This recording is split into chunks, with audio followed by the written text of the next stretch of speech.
I was a scrum half, number 9. I played for the club all through that decade, all through the 80s. It's about 240, 250 appearances, captain the side. Then mid-80s, we joined the first of the merit tables. We started playing in the Hampshire merit table. We played in year 1, did okay. I think I'm right in saying in year 2 we won it. I don't think people realise the difference of running a truly amateur club to running one that is, in our case, it was professional and amateur. I mean, it's quite a very different animal, and you need, I think, different skills to handle that. I get a particular buzz, honestly, I get a particular buzz out of bringing in young fellows who obviously have talent, but have been sitting around in somebody's academy. I can't think of any other sport where when you win tier 2, you don't go to tier 1. I think it's just, that's the whole essence of sport. Sport is about winning and losing. It's about promotion and relegation at the end of the day. Without that jeopardy, I think sport loses a lot of its edge. Desire at the moment is very much to move towards a Prem 1 and Prem 2, both of 10 teams, right? Obviously, we want to be at that table. We want to be part of, at least of that second 10 initially, and hopefully work towards the first 10.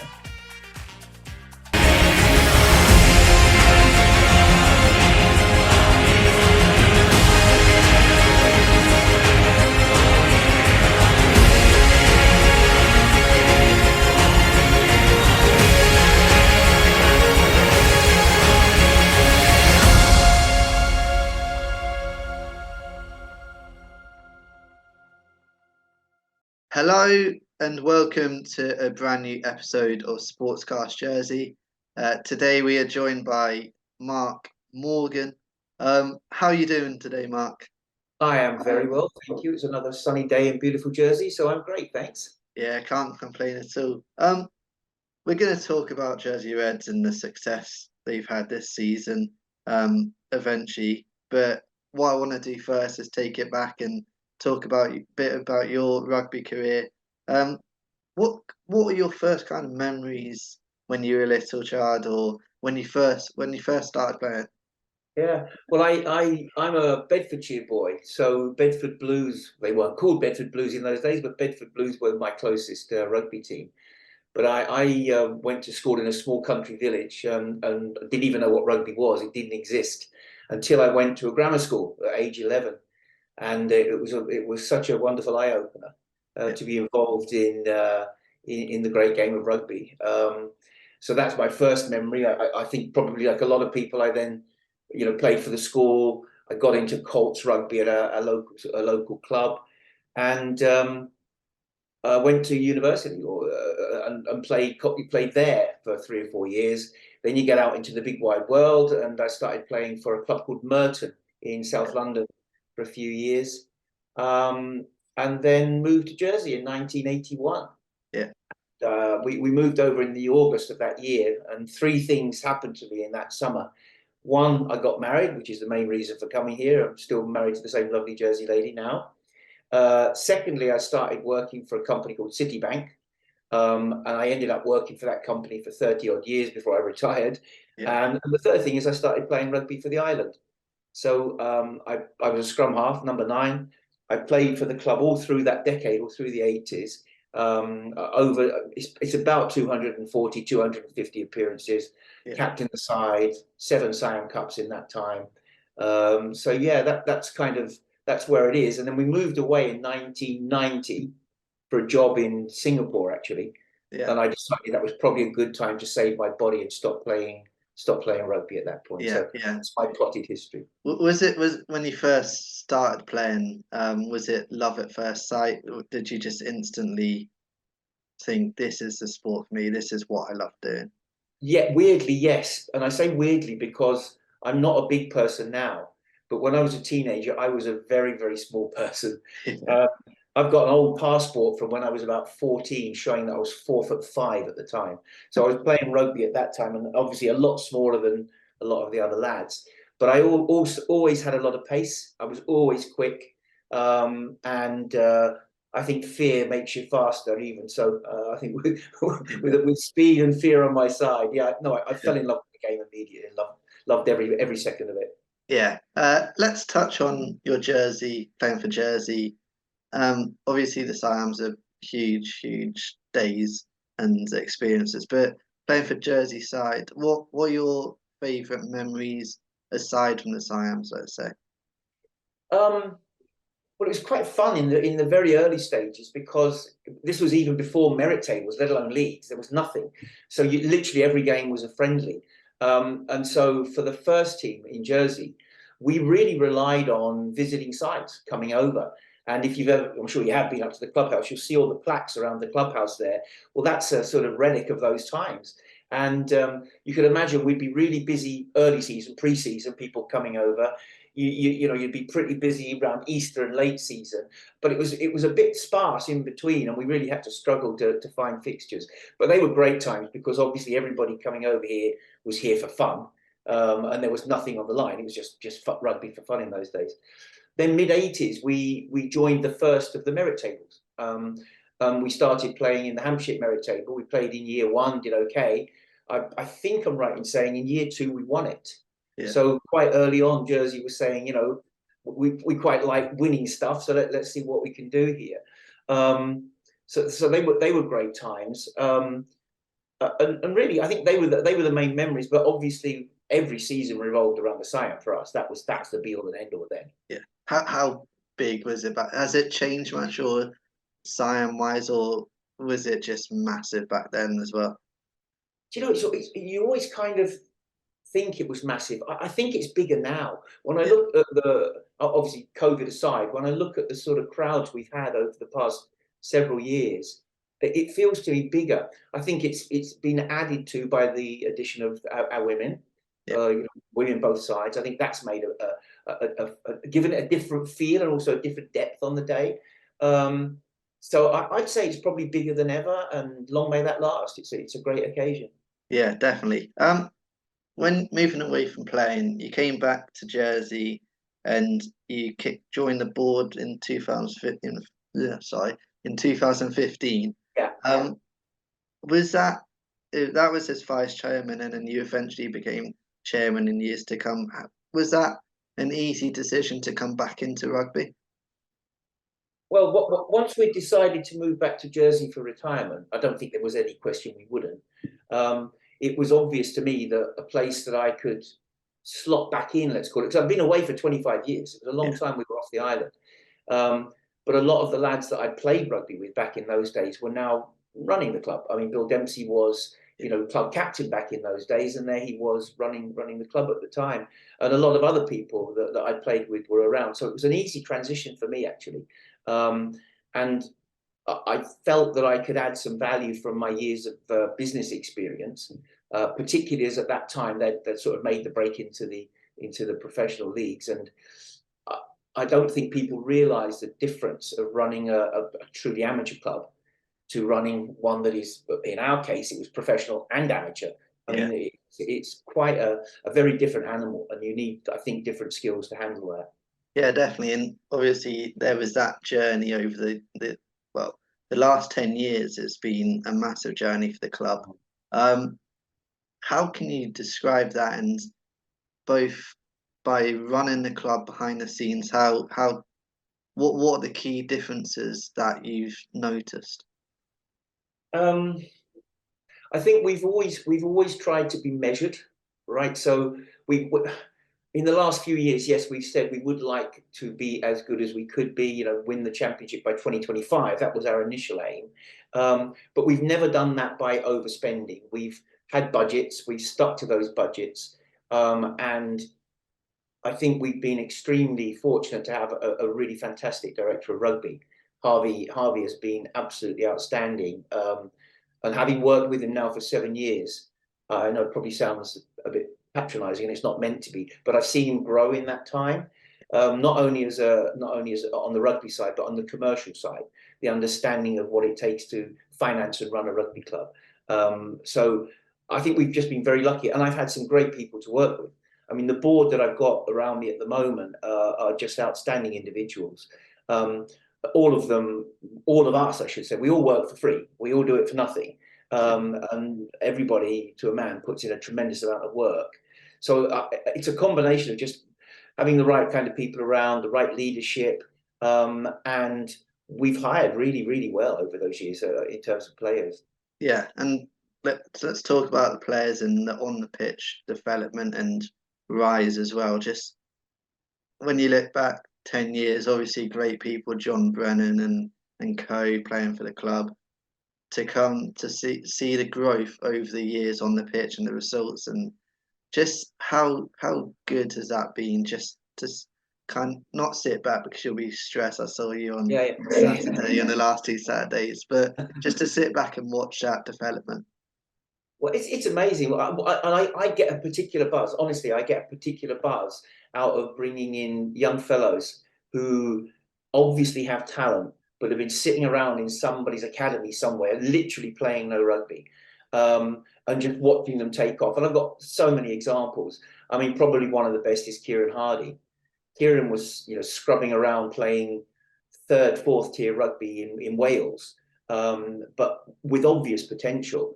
And Harvey and I looked at him, brought him over, and people think we bring these guys in on loan and they're only here for a few weeks and then they go off. Not at all. The people we bring in are fully contracted to us, generally speaking. Kieran spent 3 seasons with us, developing his rugby and developing his skills before he got the call back to Scarlets and then on to Wales. And I can't tell you the buzz that gives me personally, but also as a club, just to see what we've been able to add to somebody's career. And it's really exciting. I look at Tommy Williams this year, similar, funny enough, Scarlets as well, but a similar story.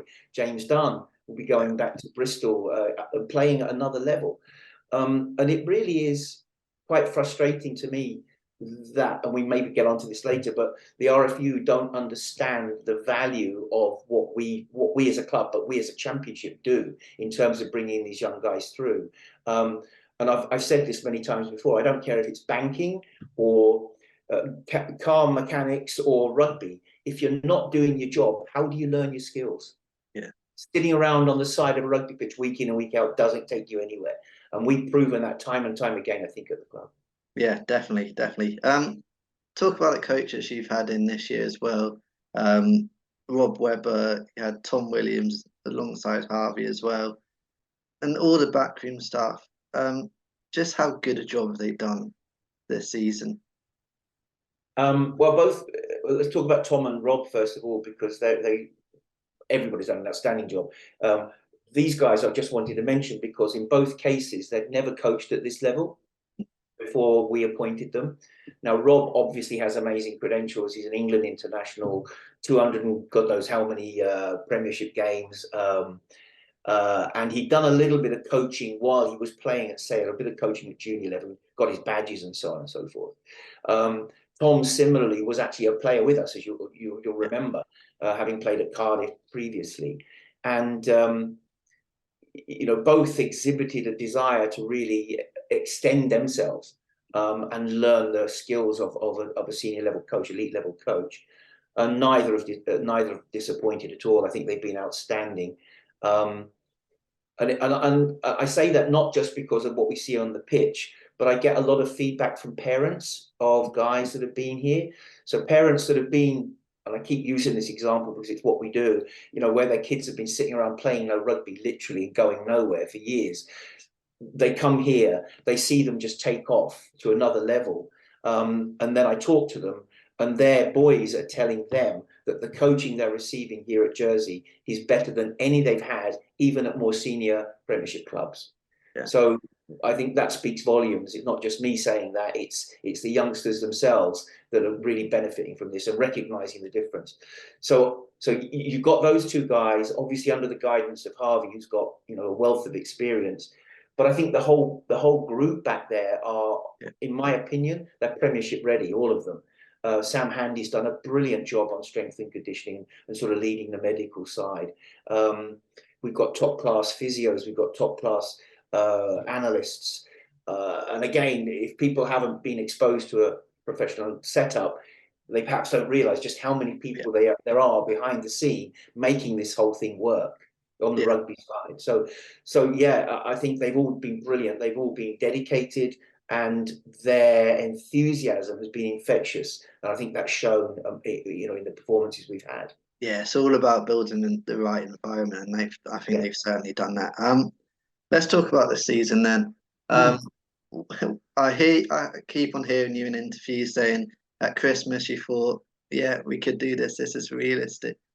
Just how has the journey been from we might do this or we could do this, and then the Ealing games Yeah. basically was one of the biggest games in the club's history. Uh, Again, people may know it, but they may not. But I travelled to pretty much every game away, as well as obviously all the home games. I haven't missed a home game since I came to the club, sort of thing. Um, and when you travel with the squad, and when you watch them perform, particularly in difficult times, you realise something special is happening, and that's really what happened. We were going very well before Christmas. Then we had the cup break, and we did very well in the cup, obviously, even beating Ealing for the Yeah, first time in a few years. But those, I think, the last 8 games, the run-in, I was doing some analysis at the time. We were banging in about 8.6 tries a game, conceding 2, and obviously that reflected in the point scores as well. Picking up 5 points, 5 points, 5 points all the way through, and even when at times we were in sticky positions, the boys dug themselves out of it brilliantly. Um, and I'll probably get shot for saying this, but I really thought when Ealing came on, I thought we were going to win. I yeah, honestly did, and they didn't disappoint, thankfully. So, it just again, you just when you're with them, when you're in amongst them, you get the feeling. And again, you would have heard them talk about how tight they are, but they really are.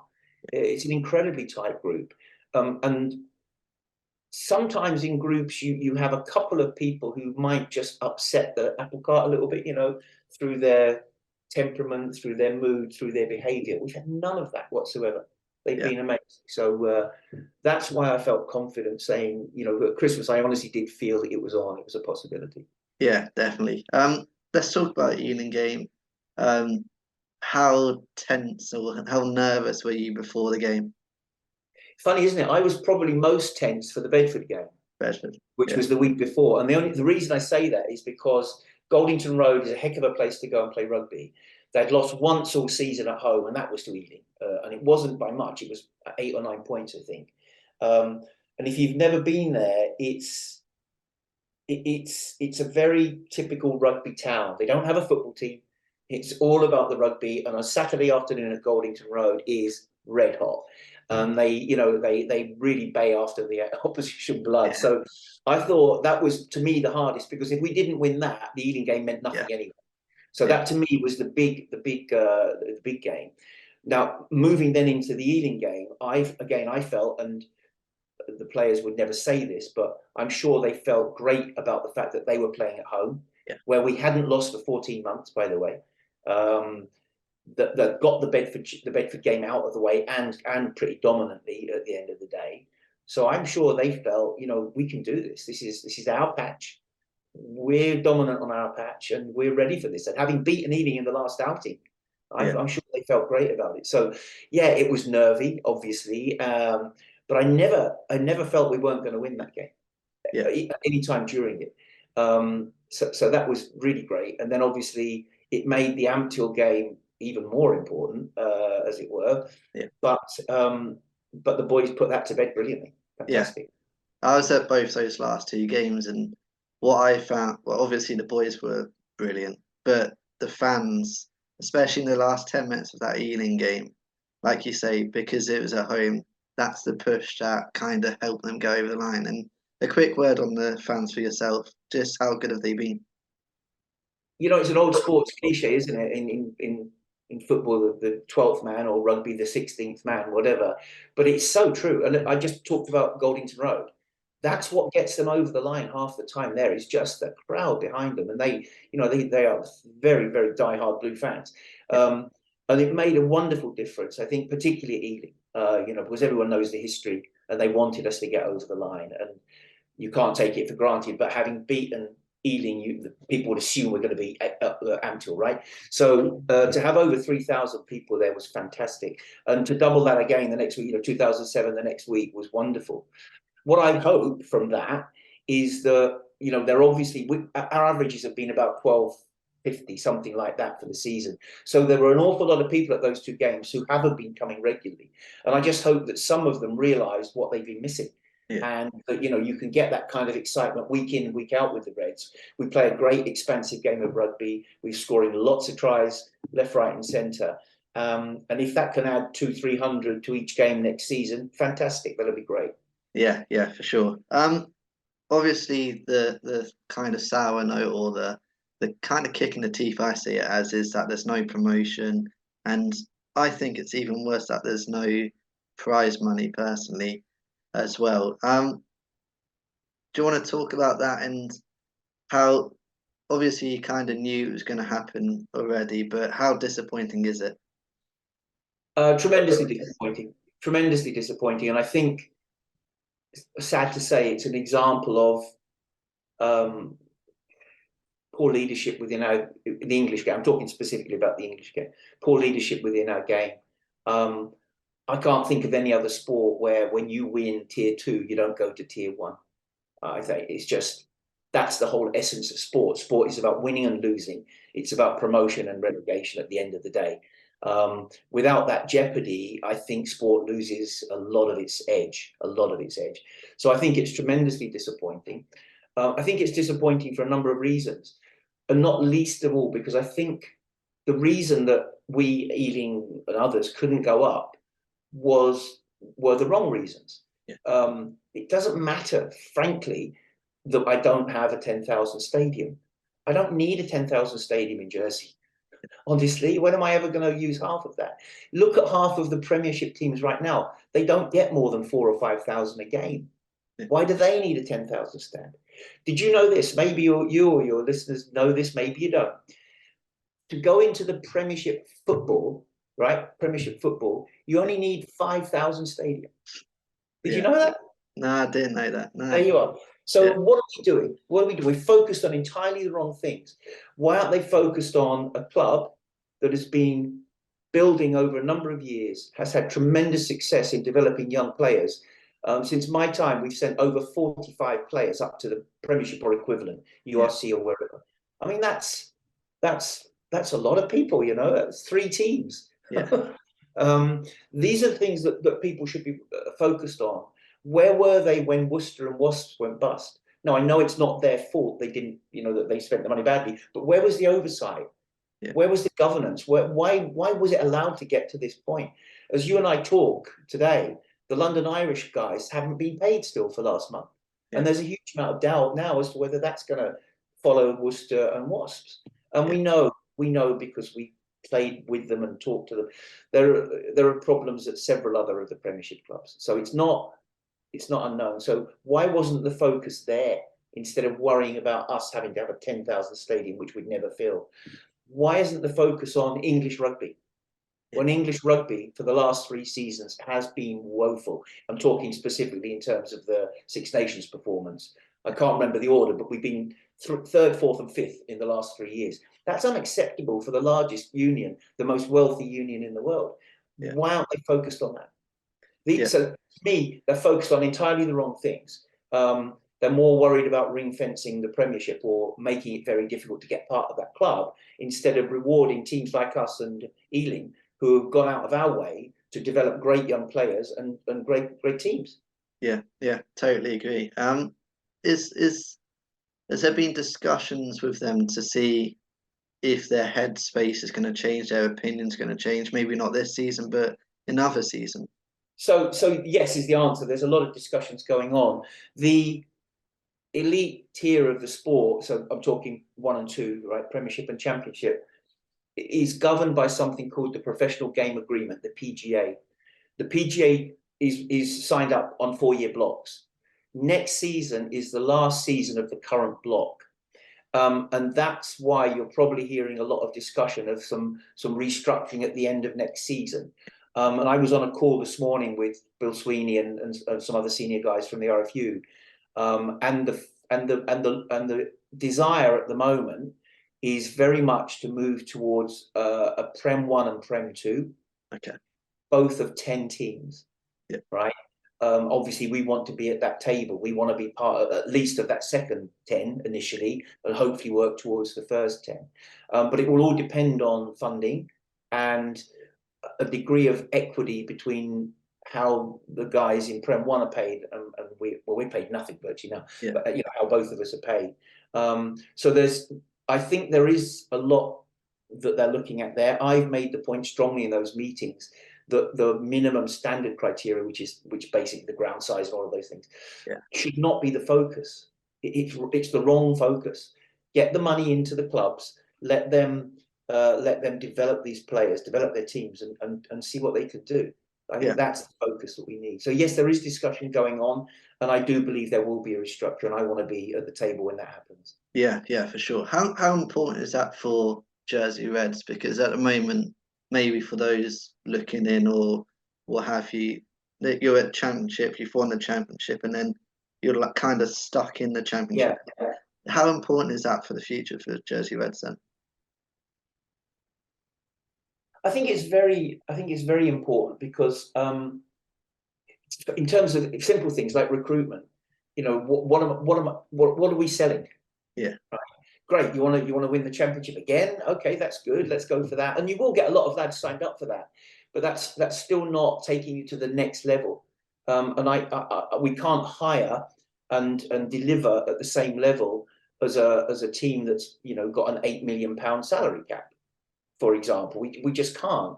I don't think it will stop us hiring, but it stops us moving to that next level.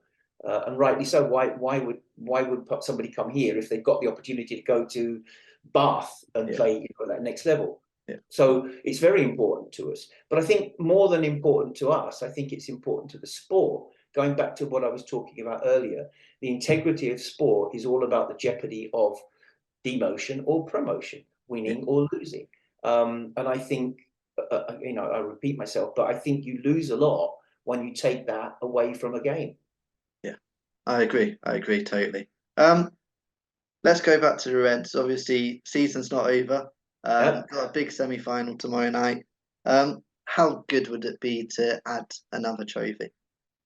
It would be unbelievable, obviously, but Pirates are no pushover. They're not going to let us walk by. And I think Friday night at the Mene under lights will be a very, very tough proposition. It's a bit like Goldington Road. The crowd is extremely, extremely local and vocal down there. But we've done the double over them this season, and quite well. I mean, we've beaten them quite well both times. And I'm sure you do know that the location of the final will be driven by the magnitude of the win. Yeah. So whether we win or Pirates win, depending on what the gap is, as long as that's a bigger gap than Donny or Ealing get in the other semi-final, we'll actually get a home final. And what a great end to the season that would be if we could book ourselves a home final the following weekend. Yeah, that'd be amazing.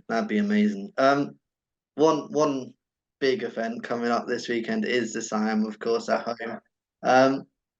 How confident are you that they can win the main one, the women's, and obviously the other two matches going on? The question I'm going to ask is, how big are these days for the club as well as everyone involved playing? They're huge days. They're huge days, and I know Dan McAllister and his team have been, working for months getting everything in place. I'm lucky enough to I'll be there for the day. I can't wait for it myself. If I can't talk very much about the second team because I don't really know the standards. When I look at the success that the men's team have had throughout the year, what we need just to be careful of is to remember we're not playing the same level of club as we have been. And I think the boys have been very smart in booking those last 3 games against teams from leagues above them, tiers above them. And hopefully that will set them up well for a big contest. Guernsey haven't had their best season. They finished below halfway in their league. So, there is a bit of a gap between tier 7 and tier 4, but the boys are playing well above tier 7. And maybe Guernsey aren't playing at tier 4. So let's see. Who knows? That one could go either way. It will come down to the passion. Our women have had, a good season again. Both both at the men's level and the women's level, we've got some of our pros in there coaching them, Yeah. which I know they thoroughly enjoy, and I think the players appreciate as well. So I think at home again, our women have got every opportunity to win that trophy back. I'll never forget the one, when we won it at home last time. My goodness, it was such a revelation. And the vets, I think, are going to be strong. I think they'll be pretty strong. Again, at home, they're always a pretty strong outfit. Yeah. So yeah, I'm going to give us 3-1 on the day. Yeah, let's hope so. I want to ask you quickly about the women's side and women's rugby. Is there any possibilities of a women's Reds team one day as well? I'll never say never. The issue I think we have, and it's much the same as, I'll talk about that if you want in a minute. It's much the same as why we can't any longer be semi-pro here, is we've got such a small catchment. Yeah. You've got 100,000 people. We worked out, as an example, if you look at the academies as they stand in the UK, I'm talking about the men's game now. If you look at the academies in the UK, we worked out that if we could produce from our population a professional rugby player every 4 years, we'd be on the national average. So if you think about that, you can't build an academy around that. One person every 4 years. Yeah. And particularly, again, just in the boys, as they get to Colts level, they've got nobody to play here. Yeah. So they have to go off island. And it's the same for our women. What you really need to be able to build a big pool of players is a very healthy local league that starts with 5, 6, 7 teams, whatever it happens to be. And obviously you brew up and get the best out of that group. Well, at the moment, we've got one squad. Yeah. So it's a little bit difficult, I think, to see how we would get to have a women's Reds team. And if we did, we'd obviously want them to be playing at a very high level. And I think that would be a little bit difficult. Yeah. So my feeling is at the moment they're probably best off in the comfort of our amateur club. And they're very well looked after there. They've got some great sponsors. But as I say never, and let's just see how women's rugby develops on the island. Definitely. And I want to touch on that as well, the fact that there's no kind of local league, no for the boys coming up and whatever. How important is it to grow that and bring that back? Well, I don't want to go backwards in time again, but just so to put it into perspective, when I was playing here in the 80s, the club itself had first, second, third, fourth Colts veterans, so 6 teams at the club alone. There were 2 Banks teams, there were 2 Beaches teams, there was a St Helier team, there was a this, a that, the other over different, over various years. So below the club first team, you had a very thriving local competition. Basically, there was even at that level inter-island competition, which was fantastic. So one of the things that really shocked me, I think, when I came back to the island was just that had all gone. It had disappeared, basically. But we're not alone. This is a problem right across the UK at the moment, and I think there are a number of reasons. One, a lot of schools have stopped playing rugby. And again, I'm not just talking about Jersey, broader. Yeah. A lot of schools have stopped playing rugby, and that's where, like me, that's where you normally would have got your first taste. So if I don't get enticed into a club when I'm 11, 10, 8 with the juniors or whatever, I'm probably not ever going to sniff the game. Yeah. So something's got to change radically there, I think. And likewise here, it's very, very difficult. Kids these days have got so many opportunities to do so much, especially in Jersey, which is such a sporty island. Yeah. Whether it's sailing or surfing or football or whatever, there's so many options for them. So I think it's a very, very difficult one, and I think that's where, when I talk about the RFU looking at grassroots, that's something they need to look at and address as well. Yeah, definitely. Final question for me. For you, what are your goals for the future? Are you happy in your role? Are you enjoying it? And what are the goals for Reds going forward? So the answer to that first question is yes, I love it. I wouldn't do it if I didn't. It's such a great thing to be involved with. I think our objective is to be as good as we can be within the constraints that are put upon us by the game itself. Yeah. So, and I really hope we move this way. If we get to Prem 1, Prem 2, we want to be in a position, definitely to be in Prem 2, but in a position to challenge for Prem 1 at some point, once the funding and the structure is in place to allow that. So yeah, we're ambitious. Yeah, brilliant. Thank you, Mark. That's all the questions I've got, and thank you for your time. You're welcome. Thank you for having me. I much appreciate it. Great. That was another episode of Sportscast Jersey. Another episode is coming soon.